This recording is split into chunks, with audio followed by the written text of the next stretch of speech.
बिस्मिल्लाहिर्रहमानिर्रहीम, अस्सलाम वालेकुम। मैं गौर शाइस्ता के प्लेटफॉर्म से आपकी खिदमत में हाजिर हूँ। सबसे पहले दरख्वास्त है कि चैनल को सब्सक्राइब कर लें और बेल आइकन ज़रूर दबा दें ताकि आप तक मेरा व्लॉग बर वक्त पहुँच सके। खबर यह है कि अब सुप्रीम कोर्ट ऑफ पाकिस्तान से भी न्यूट्रल होने का मुतालबा किया जा रहा है। जी हाँ, ये एक ऐसे अदारे से मुतालबा किया जा रहा है जिसकी बुनियाद ही न्यूट्रल होना है। और ये मुतालबा कौन कर रहा है, ये क्या मामला है, इस पर मैं बात करूंगा। लेकिन उससे पहले मैं आपसे गुजारिश करूं कि इमरान खान जो कि सबक वज़ीर आज़म पाकिस्तान हैं और जिन्होंने आज से 2 रोज़ कबल बड़ी महीना पूरी तैयारी करके इस्लामाबाद के ऊपर चढ़ाई की थी और नाकाम होकर वापस चले गए थे, आज उन्होंने अपनी नाकामी का एतराफ़ कर लिया है। वो इसलिए मैं कह रहा हूँ कि उन्होंने एतराफ़ कर लिया है क्योंकि इमरान खान साहब जो हैं वो आज प्रेस कॉन्फ्रेंस कर रहे थे तो उन्होंने कहा कि देखिए, मैं अदारों के साथ टकराव नहीं चाहता, पुलिस भी अपनी, फौज भी अपनी, और मैं नहीं चाहता था कि वो सारे सामने खड़े थे तो उनके साथ हमारा टकराव हो। और मेरे पास पहले भी तैयारी कम थी तो अब मैं जाऊँगा तो पूरी तैयारी नाल जावांगा। अच्छा भाई, जेड़ा इस दफ़ा तू रानी तोप नाल लियानी तो वो भी लाई, ठीक है। लेकिन मैं ये कहना ये चाहता हूँ कि इमरान खान साहब जो तासुर देने की कोशिश कर रहे थे कि ये जरा पेट्रोल की कीमत वधी है, ऐसे मेरा कोई कसूर नहीं, बल्कि ये सारे का सारा कसूर जो है, जुर्म जो है वो ये है अपना मौजूदा हुकूमत का। तो मैनू हादसे ही आई जा रहा सी क्योंकि मेरे सामने वो मुआहदे की कापी लहरा रही थी जो कि इमरान खान साहब ने किया था, एग्रीमेंट इसको कहते हैं, और किया था IMF के साथ। और IMF वालों ने मिफ्ता इस्माइल के हाथ में वो एग्रीमेंट पकड़ाया और कहा बहु ए वे है, तुसी पहले मुआहदा किया होया, ए साइन तुहाडे ने, ताड़ी हुकूमत वालों ने, जाओ पहले तो अमल करके ले आओ। लिहाजा वो उस पर अमल करने के लिए पाकिस्तान वापस आए। यहाँ पर पेट्रोल की कीमतें बढ़ी हैं और जाहिर है कि ये बहुत ज़्यादा एक अफसोसनाक अमर है, पेट्रोल की कीमत बढ़ानी पड़ी है, लेकिन ये कीमत बढ़ाए बगैर गुजारा नहीं था। अब ये देखें कि जैसे ही पेट्रोल की कीमत बढ़ी है, डॉलर की कीमत नीचे चली गई, जाना शुरू हो गई और स्टॉक एक्सचेंज जो है वो स्टेबल होना शुरू हो गई है। तो ये इशारे हैं जिसके ज़रिए इकॉनमी की जो है ना बेहतरी की तरफ वापसी का अमल शुरू हो सकता है। मैं ये नहीं कह रहा कि अंदर बिल्कुल सवेरे ही काम ठीक हो जाएगा। ये जितना नुकसान इमरान खान ने पहुंचाया पाकिस्तान को, सर, ये डैमेज कंट्रोल करते करते कम अज़ कम अगले 5-7 साल चाहिए, और वो भी इस सूरत में कि इमरान खान को हर सूरत में रोका जाए कि वो मुल्क के अंदर सियासी अफरा तफरी पैदा ना करे और बहुत सारे जो अहम तरीन हस्तियाँ हैं वो न्यूट्रल ही रहें। तो फिर जाके ये मामला 5-7 साल बाद हम वहाँ से सिलसिला दोबारा जोड़ सकते हैं जहाँ पर 2016-17 में उसको तोड़ा गया था, पन्ना में जो अकामा कट गए। आप मेरी बात को मुकम्मल तौर पर मेरा ख्याल समझ गए होंगे। तो इतना ज़्यादा नुकसान हुआ है इस, यानी वो पिछले 5 साल आप लगा लें, ठीक है, 2017 से 2022 तक ये 5 साल लगा लें और इसके बाद अगले 5 साल लगा लें, तो 10 साल में, यानी जो बच्चा उस वक़्त था अपना 5 साल का, वो अब 15 साल का हो गया होगा जब तक जाके पाकिस्तान का वो सिलसिला वहाँ से दोबारा कनेक्ट हो सकेगा। इतना ज़्यादा नुकसान इमरान खान ने और उसको लॉन्च करने वालों ने पाकिस्तान को पहुँचाया। अब आप इससे अंदाज़ा लगा लें कि चीज़ें किस हद तक ख़राब हैं। बाहर अभी तो नया पेट्रोल की कीमत बढ़ी है सर, और मेरे समेत सबको इस पर अफसोस भी है, दुख भी है, तकलीफ भी है। ज़ाहिर है भाई पेट्रोल पवाना पैंदा है, बाज़ार से रोटी लेने जाओ, बाज़ार से चीनी, सब्ज़ी, आटा, दाल, चावल कुछ भी लेने जाओ, पेट्रोल की कीमत का असर हर एक पे पड़ेगा। लेकिन अफसोस का बात यह है कि अभी सर जुलाई में बिजली की कीमत भी बढ़नी है सर, ये भी आप ज़रा जहन में रखिए। और इसका ये जितना कुछ होगा ना, ये मैं आपको बिल्कुल वाज़ेह तौर पर कह दूँ, इमरान खान भावें तत्ते तवे ते खलो के कहता रहे कि जनाब ये हुकूमत गुलाम है और ये बाहर की IMF के थले लगी, ये जो मर्जी कहता रहे, जो मर्जी कहता रहे, उसकी बात पे यकीन ना कीजिएगा क्योंकि वो ही है जिसने ये सारा मसला जो है वो पैदा किया है। और आज मैं हैरान हो रहा था, कहते चूँकि ये गुलाम है और ये जनाब IMF का तो बारे में तो मुझे पता चल गया है कि वो तो पाकिस्तान को स्टेबल करने नहीं चाहते। मैं हैरान होता हूँ यार, तरले पा के गया होते, तरले पा के IMF के पास, पहले जाने से ग्रेज करता रहा, जब ग्रेज किया और लेट गए तो फिर जी शरायत आईयाँ उस पर साइन किए, दोबारा उससे सख्त शरायत आई उस पर साइन किए, तो उसका अजाब सारे का सारा जो है वो 22 करोड़ पाकिस्तानियों को भुगतना पड़ा। हाँ, वो 40-50 लाख हैं ऐसे लोग जिनको रोटी पानी की फ़िक्र नहीं है, एक्चुअली वही हैं जो पाकिस्तान के तमाम वसाइल के ऊपर काबज़ हैं और वही लोग हैं जो अपने मफादात की जंग में हम जैसे, क्या मैं कहता तो फिर लोग कुछ एतराज़ करते हैं हिंदू मज़हब के लोग कि आप ये अल्फाज ना बोला करें, मगर मैं ये तबकाती अंदाज में बात करता हूँ, मैं इसको एक मजहबी एतबार से बात नहीं कर रहा होता, ना ही मैं किसी के मज़हब में इंटरफेरेंस करने की ख्वाहिश रखता हूँ, और ना ही मैं चाहता हूँ कि कोई मेरे मज़हब में इंटरफेरेंस करे। तो मैं उनको मतलब गरीब लोग या यूँ कह ले कि महरूम तबकात, चलो मैं शूदर का लफ्ज़ नहीं बोलता, ठीक है,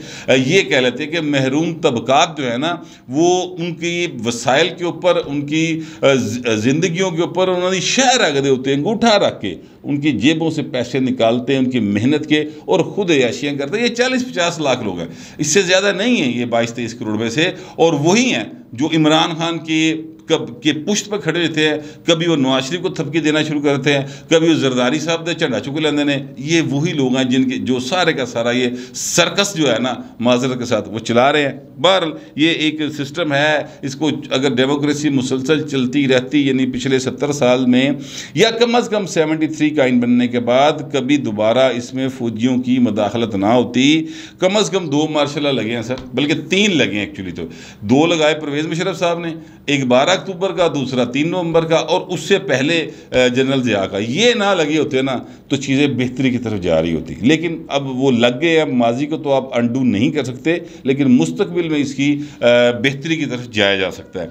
तो खान साहब ये फरमा रहे थे कि जनाब मैं वहाँ पे बिल्कुल कोई नहीं चाहता था कि मैं वहाँ पे टकराओ, और मैं कहते जी मैं एक बात क्लियर कर दूँ, मेरी किसी के साथ कोई डील नहीं, किसी इदारे के साथ मेरी कोई डील नहीं है। मैं हैरान होता हूँ इस बात के ऊपर, यार ये बंदा यानी चिट्टे दिन ही झूठ बोली जाता यार, कोई इसको थोड़ा सा भी ख्याल नहीं आता, ज़रा जा इतना सा भी ख्याल नहीं आता कि यार मैं जो बात कर रहा हूँ असल में मसला क्या है। देखिए मसला ये है कि अब मैंने आपको इससे पहले व्लॉग में बताया था, ये भाई साहब जो है ना इस अपना एतमाद उठा बैठे हैं कि कोई बंदा एतबार करने को तैयार नहीं। एक 2-4 दाने हो सकता है मौजूद हों बीबी, और वो होते हैं, ऐसा नहीं होता कि आप का मुकम्मल एतमाद सारे थानू दिलों काट देना, इस तरह नहीं होता। कोई 2-4 दाने होंगे अभी भी सिस्टम के अंदर मौजूद जो इमरान खान को बिल्कुल सच्चा और नेक और पारसा तस्वर करते होंगे, या कुछ ऐसे होंगे जो इसके जैसे ही होंगे और वो समझते होंगे ठीक है यही सानू ठीक है, यही सानू सूट करता है, ठीक है। तो वो इमरान खान साहब जो हैं वो कह रहे थे कि जनाब मेरी किसी का डील नहीं है। हालांकि ये बात किसको नहीं मालूम कि इमरान खान साहब की पार्टी की तरफ से तरले डालकर जिनको वो न्यूट्रल कहते थे ना, ठीक है, वो न्यूट्रल्स के तरले डालकर हुकूमत के साथ बैठे, और हुकूमत से उन्होंने कहा कि यार एक गल करना चाहते हैं, चलो इन्हों की गल तो सुन लो। और फिर वो बात सुनी गई। उसके बाद इमरान खान साहब ने सुबह उठते आगे छट्टा मार के आगे कहता कि मैं वापस जा रहा हूँ, 6 दिनों का जनाब मैं आपको टाइम देता हूँ। एड्डा तो महमूद गजनवी। मेरा मतलब कहने का ये है कि ये किस किस्म की हरकतें जो है ना इमरान खान साहब कर रहे हैं। अब दोबारा कहते हैं मैं चढ़ाई के साथ आऊँगा, इन पर एतमाद किसी को नहीं रहा सर, सच्ची सीधी साफ बात है। और ये इनके खिलाफ 2 मुकदमात दर्ज हुए हैं। भाई साहब तुसी इतने बड़े जो है वो क्या इसको कहना चाहते हैं कि दलेर और दबंग आदमी, तो बनी गल 300 कनाल का घर है यार, उत्थे आगे रहे हैं। कल ही जाके बैठा है उत्थे खैबर पख्तूनख्वा के बीच, वहाँ पे क्यों बैठे हुए, इधर आके बैठे, क्या मसला है। वो 2 मुकदमात ही दर्ज हुए हैं छोटे छोटे से, कुछ भी नहीं है उसमें। पहली पेशी तो जमानत है सर, 1 रात मैक्सिमम जेल काटनी पड़ेगी, बड़ी हद होगी। बहुत ज़्यादा मैं बात कर रहा हूँ, बहुत ज़्यादा। वैसे तो ये मुमकिन नहीं लगता, जिस तरह के हालात जो हैं वो मैं देख रहा हूँ मुक़द्दस तरीन अदलिया की जानिब से जो इमरान खान को फेवर्स दी गई हैं पिछले 2-3 दिनों के अंदर। तो मैं उस पर तो मैं नहीं समझता कि किसी किस्म का इनको कुछ होने लगा, किसी की जरूरत हैगी कि इन्होंने को भैड़ी आखन या मैली आखन तक भी जाए। लेकिन बाहर खान साहब फिर भी डरे हुए हैं, वो कहते नहीं मेले बेबी को कुछ नहीं होना चाहिए। ये मतलब उनको आदत है ना, ज़ाहिर है पैम्पर्ड हुआ है ना, कभी अल्लाह के फजल ना करके नहीं खाती। तो इसी तरह सियासत में भी आ गए थे, कुछ कीते कराए बगैर ही पार्टी के चेयरमैन बन गए, कुछ कीते कराए बगैर ही जनाब पार्टी बन गई, कुछ कीते कराए बगैर ही जनाब को मतलब गई। कुछ कीते कराए बगैर से मेरी मुराद ये है कि ये जो मनाजर आपने 2-3 रोज़ पहले इस्लामाबाद में और लाहौर की सड़कों पे देखे हैं सर, पाकिस्तान पीपल्स पार्टी ने, मुस्लिम लीग नवाज़ ने, जमीयत उलमा इस्लाम ने इस तरह के मनाजर दिनों के नहीं सालों के एतबार से देखे हैं, दहाइयों में मनाजर देखे हैं। 11 साल जो मार्शल का दौर था ना ये जनरल ज़िया का, सर आए दिन रोज़ाना की बुनियाद पर, मुझे अच्छी तरह से याद है कि भाटी चौक लाहौर लोहारी चौक और उसके बाद लक्ष्मी चौक, ये शालनी चौक, ये अपना जो है क्या उसको कहते हैं पंजाब असम्बली, रीगल चौक, यहाँ पर रोज़ाना की बुनियाद पर ऐसे मनाजर देखे जाते थे। वो तो मैं निकाह जब ना था स्कूल जाते थे तो मैं उस वक्त मुझे ये खबरें मैं सुना करता था अपने बुज़ुर्गों से, बड़ों से, या फिर जब थोड़े से बड़े हुए तो उस दौरान फिर हम जाके देखना शुरू हो गए कि ये क्या हो रहा है। तो ये रोज़ाना की बुनियाद पर सर होता था। तो खां साहब तुसी तो 6 घंटे ही नस गए, तो मतलब इतना अपने आप को जो है वो क्या कहना चाहिए, वो मतलब शो करने की कोशिश ना करेंगे आप बहुत कोई बहादुर आदमी हैं। कह रहे जलियांवाला बाग बनाया हुआ था, तो वो जो आपने जो फेडरल गवर्नमेंट के मुलाजमीन थे और उनके ऊपर जो किया था आपने, ये आंसू गैस छोड़ी थी और लाठीचार्ज किया था, वो धुएं के बादल भी अभी तक लोगों को भूले तो नहीं है। मैं वैसे ये जो हुआ है सारा कुछ इसकी हिमायत नहीं करता, मैं किसी किस्म के तशद्दुद की हिमायत नहीं करता, लेकिन मैं कहना ये चाहता हूँ कि सर अपने वारी दा अपने टाइम का आईना भी ज़रा गौर ना देख लो सर, चेहरा उसमें भी आपका क्लियर नहीं है। दूसरों पे तनकीद करने से पहले अपने गिरेबान से छाती मारो, अपनी मंजी थले डांग फेरो, फिर बात करें। लेकिन ये काम इमरान खान तो बिल्कुल ही नहीं करते, बाकी भी कोई नहीं करता। एवं बंदा झूठ बोले, बाकी भी कोई ये हरकत नहीं करता, ना नून लीग करती है ना पीपल्स पार्टी करती है। बाकी भी जो है ना वो कहते हैं बस ठीक है, उन्होंने जो किया सी वो गलत है, जो असी कर रहे हैं बिल्कुल ठीक है। खैर ये बात ही, तो मैं आपसे अर्ज़ करूँ कि जो मैं कह रहा था ना, ये मौजूद है अदलिया की तरफ से जो फेवर्स दी गई है। आज इरफान कादर साहब बड़े मशहूर एडवोकेट हैं, सुप्रीम कोर्ट ऑफ पाकिस्तान के अटारनी जनरल ऑफ पाकिस्तान भी रहे हैं पीपल्स पार्टी के दौर में। वो आज जो अज खुद नोटिस है सो मोटो केस जो है FIA में, यानी हाई प्रोफाइल केसेस के अंदर पोस्टिंग ट्रांसफ़र्स का, उसमें प्राइम मिनिस्टर शहबाज शरीफ की तरफ से पेश हुए हैं और फिर उन्होंने कुछ मुकालमे किए हैं। वहाँ पर जो खबर मेरे सामने आई है उसमें उन्होंने जो सवालात थे सुप्रीम कोर्ट को कहा कि आप हमें लिख कर दे दें, मैं उसके जवाब देता हूँ। सुप्रीम कोर्ट ने एक्चुअली उनसे ये कहा है कि आपको तो हमने बुलाया ही नहीं, तुसी कितों आ गए। उनके जनाब मैं प्राइम मिनिस्टर की तरफ से पेश हुआ हूँ और मैं उनके वकील के तौर पे आया हूँ और आपको मैं बताना चाहता हूँ जो उनका मौक़िफ़ है, और आप मुझे बता दें कि आप क्या सवालात हैं सुप्रीम कोर्ट उठाना चाहती है, तो असी उसका जवाब दे देंगे। बहरहाल फिर वो कहते हैं कि जनाब कुछ थोड़ा बहुत वो तल्ख बोले। इरफान कादर साहब का मसला है, वो थोड़ा सा सीधी गल कर देता भाई, वैसे मुझे वो पसंद है। आसमा जगीर हो गई, इरफान कादर हो गए, इस तरह के जो लोग हैं ना, अली अहमद कुर्द साहब अल्लाह ताला उनको से ज़िंदगी दे, पता नहीं वो अब कहाँ गायब हैं, मुझे तो मुद्दत हो गई उनको देखे हुए। आबद साकी साहब, अच्छा ये अगर आप ये नोट करिए तीनों के नाम एन से शुरू होते हैं। अब ये एक अजीब बात है, आबद साकी साहब, अली अहमद कुर्द साहब, आसमा जगीर साहब और इरफान कादर साहब, ये सारे चारों जड़े ना एन नाल ही शुरू होंगे। एक और हुआ करते थे, अब तो आजकल बीमार हैं, आबद हसन मंटो साहब, बड़े बड़े डिसेंट और बड़े ज़बरदस्त वो वकील हैं, वो आजकल बीमार हैं, वो भी एन से शुरू होते थे। एन दा भाजी चक्कर है आज कोई, मैं आपसे सच्ची बात करूँ। बहरहाल वो ना आज उन्होंने उसके बाद MJ TV से गुफ्तगू करते हुए कहा, उन्होंने कहा जी कि सुप्रीम कोर्ट को भी न्यूट्रल होना चाहिए। अब ये जो मैंने शुरू में आपसे बात की थी ना कि ये मुतालबा सामने आ रहा है कि सुप्रीम कोर्ट न्यूट्रल हो जाए, ये बड़ी एक दुख भरी बात है, क्योंकि सुप्रीम कोर्ट ऑफ पाकिस्तान हो या सिविल जजी की अदालत हो, यानी एक सिविल जज की अदालत से लेके सुप्रीम कोर्ट ऑफ पाकिस्तान तक, जज होता ही वो है जो न्यूट्रल हो, जज होता ही वो है जो कानून और आइन के मुताबिक फ़ैसला दे, जज होता ही वो है जो इंसाफ ऐसे करे कि इंसाफ होता दिखाई दे, उसको कहते हैं जज। ये बाकी अब इतनी बड़ी हमारी अदालत यानी अदालत उज़्मा के ऊपर ये जो एक इल्ज़ाम आ रहा है, मैं तो इसको इल्ज़ाम ही समझता हूँ। मैं तो यही समझता हूँ कि जनाब ये उनको ऊपर इल्ज़ाम लगाया जा रहा है कि जनाब न्यूट्रल हो जाओ, तो ताड़ा ख्याल है न्यूट्रल नहीं है। पहले वो लोग बाहर इस पर बात कर रहे हैं, ये जो पिछले 2-3 रोज़ में फ़ैसले आए हैं कि एक तो ये कि आप H9 पार्क जनाब वेला करें तो वहाँ पे जलसा करवाएं, एक बात। उसके बाद जनाब वो बढ़ गए सर अंदर, फिर इमरान खान एंड कंपनी अंदर बढ़ गई इस्लामाबाद दे, तो इस्लामाबाद के तो मनाजर ऐसे लग रहे थे जैसे बगदाद के मनाजर हों, इस तरह के हालात वहाँ पर पैदा हो गए थे। ऐसे लगता था इमरान खान ही आ गया, हलाकू खान आ गया। इस तरह के सीन जो हैं वहाँ पर मैंने देखे हैं, जलते हुए दरख्त देखे हैं, रोती हुई आंखें देखी हैं, बहते हुए आंसू देखे हैं, लोग जो हैं वो मतलब बच्चे छोटे छोटे जिनको इमरान खान वर्गला के लाए थे, यकीनी तौर पे बच्चे हैं ना, उनकी एज है, उन्हें पता नहीं हकीकतों का, वो लश्कर कशी जो उन्होंने की थी तो बड़ा एक अजीब से मनाजर थे। फिर जनाब उसके बाद जो अगले दिन समात थी तो उस समात जो तौहीन अदालत की समात थी, क्योंकि इमरान खान ने लिख के दिया था, यानी उनकी पार्टी ने लिख के दरख्वास्त की थी कि सर हमें H9 पार्क में जलसा करने की इजाज़त दें, हम उससे आगे नहीं जाएंगे, लिख के दिया, मुकर गए, अगे टुर पे, तौहीन अदालत बनती थी। सुप्रीम कोर्ट ने कहा कोई गल नहीं यार, खैर ही फिर क्यों है, वापस चला गया ना, जाओ तुम भी घर जाओ, सो जाके ईजी हो जाओ, वो भी चला गया ना, तुसी भी चले जाओ, जाके चाह चू पियो, रोटी रोटी खाओ, मिट्टी पाओ।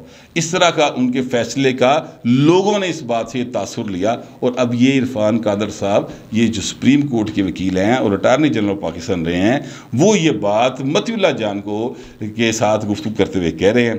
उन्होंने कहा कि जजेस हुकूमत के ख़िलाफ़ ऐसे बातें करते हैं जैसे वो बदनवान हों, यानी हुकूमत जो है, हुक्मरान जो हैं वो बदनवान हों। सुप्रीम कोर्ट कह चुकी है कि सियासी इंतकाम लिया जाता है और कई कई साल तक इंसाफ नहीं मिलता। सुप्रीम कोर्ट को चाहिए कि वो उस पोस्टिंग और ट्रांसफ़र के सो मोटो लेना बंद कर दे, ख़त्म कर दे। ये वो बातें हैं जो इरफान कादर साहब ने की हैं। और लीगल जो लोग हैं, यानी जो वकला हैं, वो सारे के सारे इरफान कादर की बातों से मेजॉरिटी में एग्री करते हैं, क्योंकि उन्हें पता है कि जो वो बात कर रहे हैं वो बात ऐसे ही है। एग्जेक्टिव का काम होता है पोस्टिंग एंड ट्रांसफ़र, ये अदलिया का काम नहीं है। ये सारे वकला जो है वो ये बात तस्लीम करते हैं।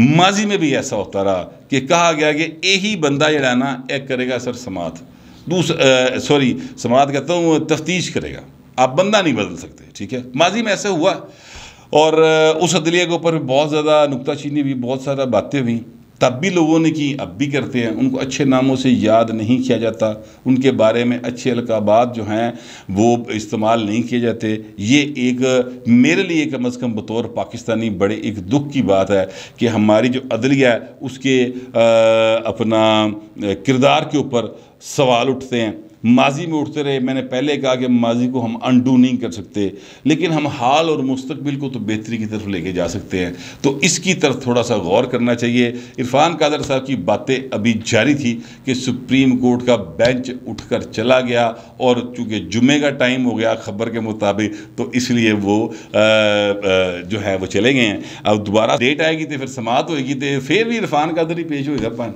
क्योंकि किसी ने शहबाज शरीफ को दसता है कि इरफान कादर जो वो गोली है जो बहुत सारे मसाइल का हल है, बहुत सारी तकालीफ का हल है आपकी, तो वो जनाब फिर पेश होंगे। अब देखेंगे जब वो पेश होंगे तो फिर आगे क्या होगा। एक खबर है जाते जाते मैं आपको बता देना चाहता हूँ कि जो चेयरमैन नैब है उसकी तकर्री के लिए, नए चेयरमैन नैब की तकर्री के लिए गुफ्तगू जो है वो शुरू हो गई है वज़ीर-ए-आज़म पाकिस्तान और अपोजिशन लीडर राजा रियाज साहब के दरमियान। और जो अब तक मेरे पास इतलात हैं उनके मुताबिक ये है कि जनाब फवाद हसन फवाद को या बशीर मेमन साहब, वो FIA वाले बड़े मशहूर और बड़े ईमानदार आदमी, बड़े ईमानदार अफसर के तौर पे उनका एक नाम है। उनके ऊपर इमरान खान ने इल्ज़ामात लगाने की कोशिश की थी, उनको बुलाया था। वो डॉक्टर रिजवान साहब जो अल्लाह ताला उनको गरीक रहमत करे, वो डेथ हो गई लाहौर में, उनके ऊपर उन्होंने ही इनको बुलाया था नोटिस वोटिस दे कि यहाँ पर आए, यहाँ पर हाई कोर्ट में पेश हुए, अपनी ज़मानत करवाई और उस केस को बाकायदा तौर पर उन्होंने कंटेस्ट किया। फिर वो उस केस में से बरी हुए, उनके ख़िलाफ़ जो केस था उसको ख़त्म किया अदालत ने। तो वो बशीर मेमन साहब जो हैं वो उनको कहा जा रहा है कि चेयरमैन नैब जो है वो तैनात किया जा सकता है। लेकिन चूँकि ये मैं आपसे अर्ज़ करूँ कि ओमनी ग्रुप वाला आपको केस याद होगा, उस ओमनी ग्रुप में ये FIA के जो थे वो, यानी उस केस में ये FIA के हेड थे और उस केस के हवाले से पीपल्स पार्टी को शदीद किस्म के तहफ़्फ़ुज़ात हैं बशीर मेमन साहब के ऊपर। और इस वजह से हो सकता है कि इनको थोड़ा सा पीपल्स पार्टी इनके ऊपर एतराज़ करे, ये बिल्कुल मुमकिन है। वैसे मैं आपको एक बात बता दूं, फवाद हसन फवाद साहब भी बड़े एक जेन्युइन से करैक्टर है। उनके ऊपर जो इल्ज़ामात लगे उस बंदे ने 2 साल जेल काटी, नैब की जेल काटी, और जब वो रिटायर हो गए तो उसके बाद उनकी ज़मानत हो गई। वो बड़े मैं समझता हूँ कि मज़लूम आदमी, सच्ची मुच्ची अहद चीमा और ये फवाद हसन फवाद, इनको सिर्फ नवाज शरीफ और शहबाज शरीफ की दुश्मनी में, नफरत में इनको ये सारा कुछ भुगतना पड़ा था। एक आने दी कोई शायद साबित नहीं हुई और 2-2.5 साल उन्होंने भुगता। अब फवाद हसन फवाद साहब असूली आदमी हैं, कानून और आइन के मुताबिक चलने वाले आदमी हैं, बड़े अच्छे ब्यूरोक्रेट हैं। ये बशीर मेमन साहब भी जो है, इनके ऊपर तो सिरे से इल्ज़ाम ही कोई नहीं है ना, इनकी तो ईमानदारी की वजह से इमरान खान ने इन्होंने लाया, ठीक है। उनका जब इख्तलाफ हो गया बशीर मेमन साहब का उनसे, और बशीर मेमन साहब ने बताया कि जस्टिस फायज़ ईसा साहब को गिरफ़्तार करने का मुझे ज़ोर दे रहे थे इमरान खान साहब कि जस्टिस काजी फायज़ ईसा को गिरफ़्तार कर लो, उसकी फैमिली को गिरफ़्तार कर लो, मरियम नवाज़ को गिरफ़्तार कर लो। तो मैं उन्हें कह रहा था कि सर आप कैसी बातें करते हैं, और मैं सोचता था कि यार इस बंदे को बताता नहीं है, कानून कोई नहीं बताता। तो उन्होंने मतलब काफ़ी लंबा फिर इनके इंटरव्यूज़ हैं, तो वो ये इन्होंने इंकशाफ किए हुए हैं। तो वो जो है ना, अब उनको कोई ओहदा देने की, यानी चेयरमैन नायब बनाने की बात की जा रही है। इन दोनों में से किसी एक को, फवाद हसन फवाद के ऊपर तो ज़ाहिर है इमरान खान रोला पाना। वैसे तो आप फरिश्ता भी लगा देंगे ना तो इमरान खान ने रोला पाना ही पाना, क्योंकि गोगी फंसी बहन थे, और गोगी वो मैन है जिसके अंदर जो है ना इमरान खान के तोते की जान है। तो लिहाजा वो मतलब कोई भी ला देगा ना सर, वो इमरान खान ने रोला पाना पाना है। बशीर मेमन साहब के ऊपर हो सकता है पीपल्स पार्टी को इतराज़ हो, लेकिन ये अभी गुफ्तगू शुरू हो गई है और नया चेयरमैन नैब जो है वो आ जाएगा। अब उनके पास वैसे वो वाले इख्तियारात नहीं होंगे, कानून साजी हो गई है जो पिछले चेयरमैन नैब के पास थे। अब जो पिछला चेयरमैन नैब है, ये जो भी बैठे हुए हैं सरता पावले, शहबाज शरीफ साहब की इंक्वायरी ना थी पेंडिंग पे सर। वो खतून बेचारी वो चांगी या चनियोट की रहने वाली है, उसने दरख्वास्त दी हुई है सर, अभी तक वो दरख्वास्त स्टैंड करती है। इमरान खान ने उस दरख्वास्त के चक्कर में, और वो एक वीडियो थी उसके चक्कर में सर 3.5 साल आप समेत, आपके ख़ानदान समेत हर इमरान मुखालिफ को जो है ना वो रगड़ा लगा सर। तो ये चेयरमैन नैब जो है ना, उनके ख़िलाफ़ जो दरख्वास्त पड़ी है, और रब दा नाज है कम अज़ कम उसकी शफाफ इंक्वायरी करा लो, कोई 2 नंबरी ना करे, कोई ज़्यादती ना करे, सिर्फ उस दरख्वास्त की शफाफ इंक्वायरी करा लें, कुछ तो यार चीज़ें ठीक हो जाए। मेरा तो यही ख्याल है, पता नहीं हूँ शहबाज शरीफ का की ख्याल है या तुहाडे लोगों का की ख्याल है। जो भी ख्याल होगा लिख ज़रूर दीजिएगा, मगर ज़रा तहजीब के साथ। फिलहाल इतना ही, मिलते अगले व्लॉग।